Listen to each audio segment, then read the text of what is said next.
पिंपरी चिंचवडच्या काळेवाडीत मंजिरी आणि वाल्मिकचा 4 BHK चा फ्लॅट आहे, ज्याची किंमत 3.25 कोटी रुपये इतकी आहे. तर पिंपरी चिंचवडच्या वाकडमध्येच वाल्मिक आणि मंजिरीच्या नावे 2 BHK चा फ्लॅट देखील आहे, ज्याची किंमत जवळपास 1 कोटी रुपये इतकी आहे. पुण्यात त्याची दुसरी पत्नी ज्योती जाधव आणि विष्णू चाटेच्या नावे अलिशान ऑफिस आहे, ज्याची किंमत 35 कोटींच्या घरात आहे. तर पुण्यातल्या मगरपट्ट्यात ड्रायव्हरच्या नावे इमारतीचा मजला आहे, त्याची अंदाजे किंमत 75 कोटी रुपये इतकी आहे.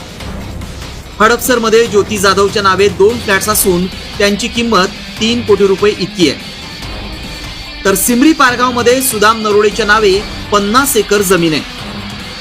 बार्शीतल्या शेंद्रीत ज्योती जाधवच्या नावे 50 एकर जमीन आहे. सिमरी पारगावमध्ये मनीषा नरोडेच्या नावे 10 ते 12 एकर जमीन आहे. सिमरी पारगावमध्येच वॉचमन योगेश काकडेच्या नावे देखील 15 ते 20 एकर जमीन आहे. जामखेडच्या दिघोळमध्ये ज्योती जाधवच्या नावावर 15 ते 20 एकर जमीन आहे. बीडमध्ये 50 एकर, बार्शीत 45 एकर, तर सोनपेठमध्ये 50 एकर जमीन आहे. याशिवाय केज, परळी आणि बीडमध्ये 4 ते 5 वाईन शॉप आहेत.